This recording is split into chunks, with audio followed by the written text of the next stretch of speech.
Bine v-am găsit, dragii mei din Zodia Capricorn, oriunde v-ați afla.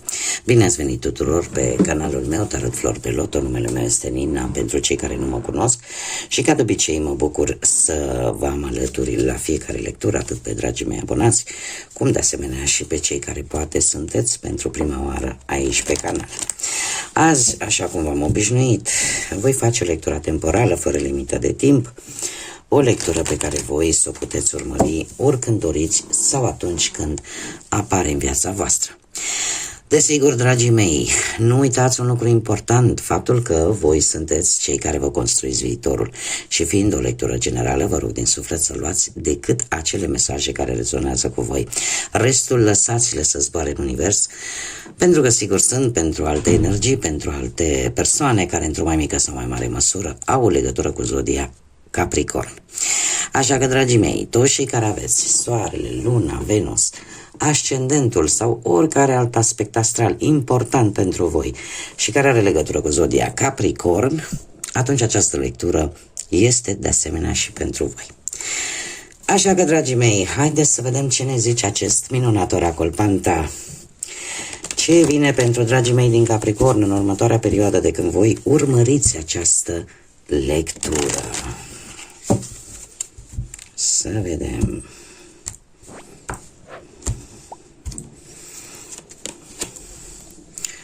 Se pare că ați avut parte de un dram de noroc sau mai mult. Doar că foarte interesant. Dragilor, ceva de curând a avut loc. Că a fost poate un câștig în bani. Că a fost orice situație în care voi v-ați simțit învingători. Sau voi ați simțit că câștigați ceva. Chiar dacă în prezent unii dintre voi e posibil chiar să fiți supuși sau să aveți legătură cu partea asta medicală. Pentru unii dintre voi putem vorbi de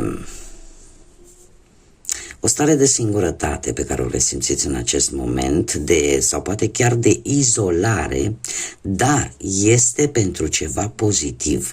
Acum, orică aveți unii dintre voi posibil vreo internare în spital sau poate vreți un job în medicină care să aibă legătură cu medicina și atunci încercați să petreceți cât mai mult timp să studiați în așa fel încât lucrurile să vă iasă bine, sau alții dintre voi pot avea nevoie în acest moment să facă anumite analize, anumite probe pentru a afla un rezultat concret.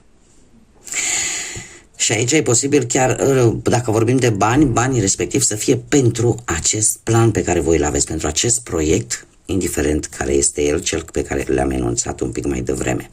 Următoarea perioadă pentru voi, dragilor, vine cu o inimă dulce, ca să zic așa. Pentru unii vine cu o realizare.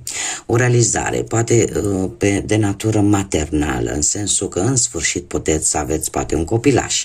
În sfârșit, poate puteți să începeți un proiect la care voi ați visat tare mult. Ceva ce... un plan, un proiect pentru care voi ați depus foarte mult efort. E ca și cum mai spune, acest proiect e precum cu copilul vostru, la care ați muncit și ați adus acel aport de energie și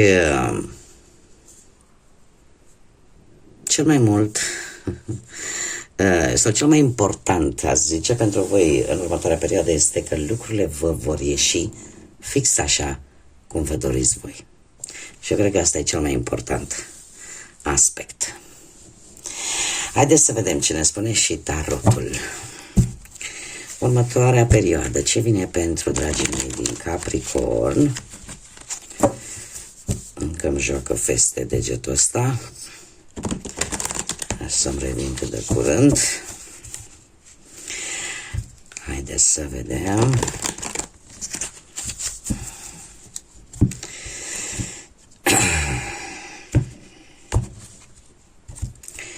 Haideți să vedem pe partea profesională. Pe partea profesională, dragilor, se pare că lucrurile nu stau tocmai roz, acum cel puțin. Nu știu dacă zodiile de aer vă spun ceva, Gemeni, Balanță, Vărsător, poate vor avea o anumită legătură pe partea asta carierei profesionale, pe partea muncii, dar cu ceva timp în urmă, dragii mei, ori ați avut parte de vreun șefă destul de dură, destul de inflexibilă și sau poate de vreun colegă care și-a declarat rivalitatea față de voi. Se pare că unii dintre voi, chiar dacă nu ați reacționat într-o manieră exagerată, și lucrul ăsta se vede că nu ați reacționat, eu aș spune că v-ați lăsat prea mult afectați la nivel emoțional de această persoană. De ce? Pentru că în prezent mie cărțile îmi spun cu acest 8 de spade că voi sunteți ca într-o bulă în care parcă nu mai reușiți să găsiți ieșirea. Sunteți într-o situație în care știți că n-aveți decât două variante. Ori suportați această situație destul de neplăcută pentru voi, ori pur și simplu faceți o schimbare. Dar problema este alta. Voi nu vedeți lucrurile cu claritate. Vă simțiți blocați,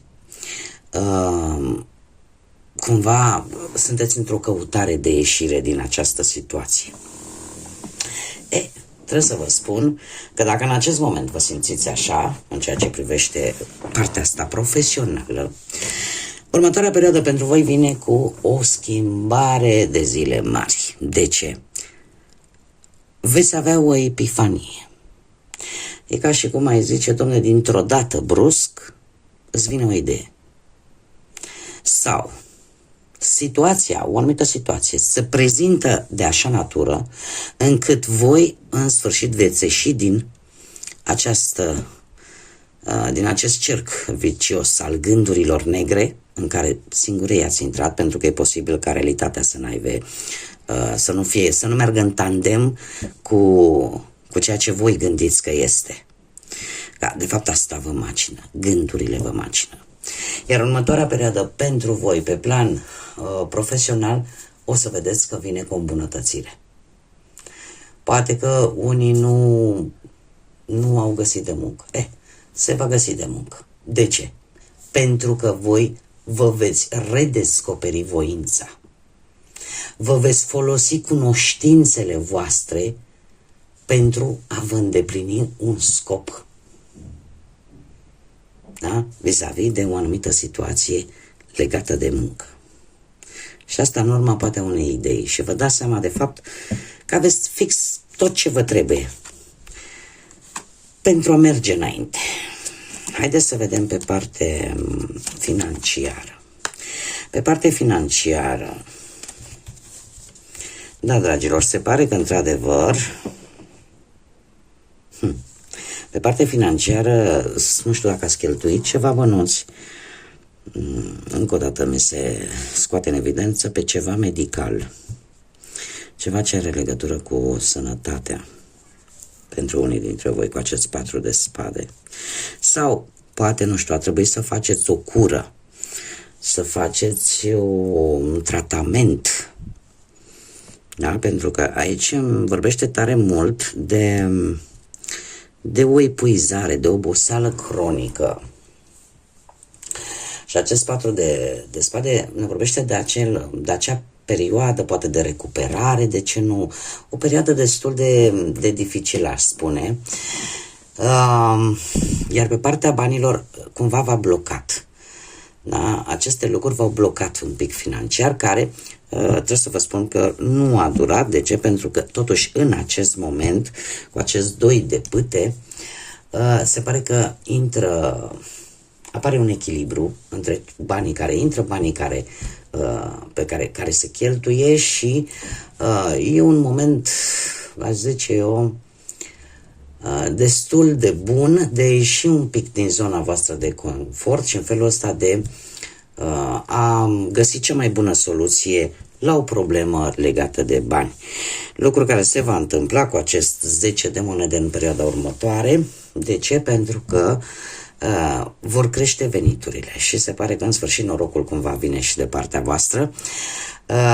E adevărat, vine abundență, o abundență care pentru voi, dragilor, e în funcție de necesitățile pe care voi le aveți. Că sunt bani din trecut, că sunt bani din moșteniri, că sunt bani din... sau pur și simplu poate vreo reușită materială. Chiar dacă poate nu vine imediat în următoarea perioadă, 2-3 săptămâni, ea va veni. Ea va veni și îți va rezolva o anumită situație pe o lungă perioadă de timp. Mergem mai departe. Pe plan sentimental, se repetă foarte mult cifra 4. Dragilor, voi sunteți într-o căutare a echilibrului în următoarea perioadă. Într-o căutare a echilibrului și trebuie să vă mai spun din ce văd eu aici că și 8 se repetă, care este o cifră karmică și care ne vorbește de reușită, ne vorbește de karmă. De karmă și de acea ordine cosmică de care avem parte din când în când, când lucrurile par să urmeze un drum destul de haotic. Deci, parte sentimentală. Pentru cei care sunteți deja într-o relație, dragilor, tocmai ce ați avut parte de un eveniment important pentru voi. Poate unii s-au căsătorit, poate au avut vreun botez, un eveniment în familie, ceva de celebrat. Ceva foarte plăcut, ceva unde distracția, bucuria a fost de zile mari. Totuși, este interesant faptul că avem un 8 de cupe în prezent. Un 8 de cupe care îmi vorbește de o decizie. Și anume o decizie de a finaliza, poate, de a finaliza o relație pentru unii dintre voi. De ce? Sunteți nemulțumiți. Și chiar dacă poate nu vă gândiți neapărat sau nu ați spus lucrul ăsta, aveți momente în prezent în care sunteți nemulțumiți, chiar dacă nu o spuneți.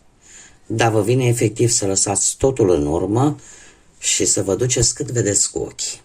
Și asta de ce? Pentru că ori ai vrea să te îndepărtezi pentru a nu distruge totul, sau pentru a te simți tu în siguranță, sau poate că tu ai dat prea multe sentimente, prea multă iubire și nu ai primit nimic în schimb, sau ai primit prea puțin, sau pur și simplu simți nevoia de a abandona ceva care simți că nu te mai împlinește. Sau poate ești decepționat, decepționată pentru că nu ai obținut ceea ce tu ți-ai dorit de la relația respectivă. O să ai o mare surpriză. De ce? Pentru că în următoarea perioadă, totuși, nostalgia trecutului apare în viața voastră și cumva tind să cred că vreun fost sau vreo fostă de acum mulți ani își va face apariția. Iar asta o să vă cam pună pe voi un pic în dilemă. Sau, chiar dacă nu apare acest fost sau fostă, apare indiferent cum apare această nostalgie a trecutului. Nu știu, privind fotografii, înregistrări video sau, nu știu, ceva vă întoarce un pic în trecut. Mai depinde de voi, dacă rămâneți blocați în trecut sau nu. Haideți să vedem pentru cei care sunteți singurei, dragii mei. Așa că zodiile de apă vă spun ceva, Rac, Pești sau Scorpion, dar unii dintre voi e posibil să fi cunoscut pe cineva așa foarte artistic, cineva foarte empatic, foarte iubăreț, aș spune, iubăreață, Este o persoană destul de intuitivă, care se conectează v-ați conectat foarte bine cu respectiva persoană, e posibil chiar să apară sau să fie apărut acea atracție magnetică, acea chimie între voi și totuși parcă în prezent e ceva la care voi nu vreți să renunțați, sub niciun chip. Nu vreți să renunțați, pentru că persoana asta se pare că e deschisă către voi. Doar că voi aveți ceva, orică e ceva în interiorul vostru, orică e ceva la nivel material, este ceva la care voi nu vreți în ruptul capului să renunțați. Iar lucrul ăsta trebuie să vă spun, din păcate, dacă nu se schimbă, dacă nu schimbați energia, în următoarea perioadă va duce la acest 5 de monede. Un 5 de monede care ne vorbește de lipsuri. De lipsuri și de faptul că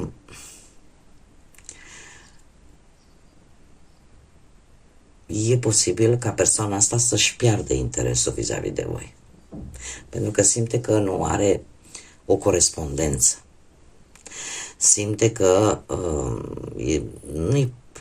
Acum știți cum e, că la niciunul nu ne place să ne pierdem timpul cu persoane care nu au niciun interes vis-a-vis de noi, nu?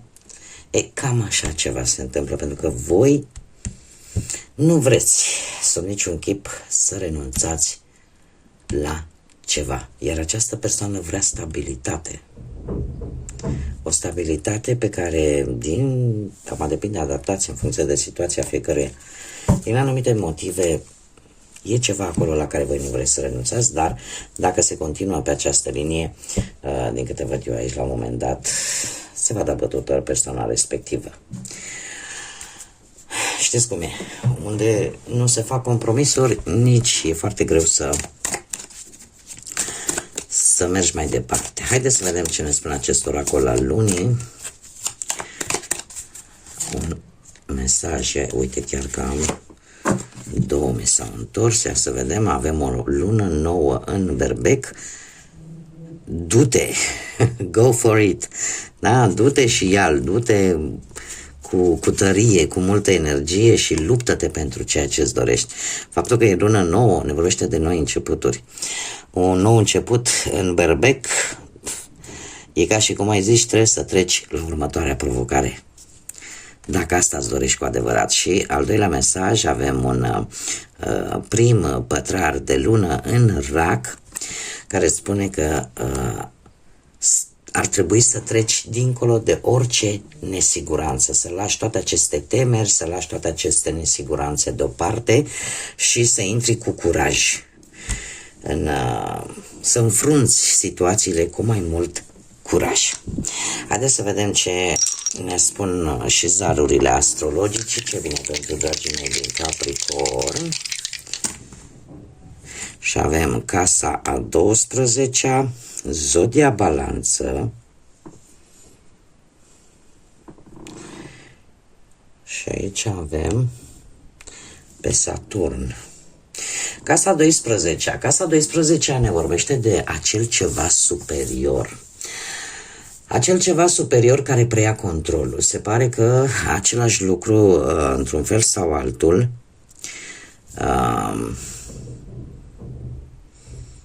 cumva, aș zice că sunt anumite situații care nu se pot vedea clar. Și ți se cere foarte mult echilibru, ți se cere foarte multă gândire echilibrată. Nu luați decizii importante în situațiile în care voi nu vedeți clar și corect cam cum stau lucrurile. Încercați să evitați acest lucru. De ce? Pentru că pot avea repercursiuni pe o perioadă destul de lungă de timp. Saturn, în general, ne vorbește tare mult de acele lecții de viață, de acele temeri, de toate acele lucruri pe care tu ar trebui să le înveți, sau acele temeri pe care tu ar trebui să le învingi. Saturn ne vorbește de o creștere personală, de înțelepciune. vine o perioadă, dragilor, pentru voi, o perioadă, aș zice, destul de lungă, din ce văd eu aici, cu Saturn, în care ori va fi o așteptare un pic mai lungă, ori o anumită situație un pic mai dificilă, care va necesita foarte multă înțelepciune din partea voastră și, așa cum bine vedem, treci dincolo de orice nesiguranță. Este ceva provocator care vine în viața voastră și unde voi va trebui să fiți foarte echilibrați. Foarte echilibrați. De ce? Pentru că, cum am mai spus, această casa a 12 este casa situațiilor neclare. Să nu vă grăbiți, pentru că în funcție de ce veți face în această perioadă cu acest Saturn aici, lucrurile pot fi bune pe o lungă perioadă de timp sau pot fi dificile pe o lungă perioadă de timp. Bun, dragii mei, cam atât am avut pentru voi. Mă bucur că v-am revăzut, mă bucur că am reușit să fim din nou împreună. Până data viitoare, când ne vom reîntâlni la o nouă lectură, eu vă doresc tot binele din lume, multă energie pozitivă, multă înțelepciune și, desigur, să fiți iubiți, dragilor.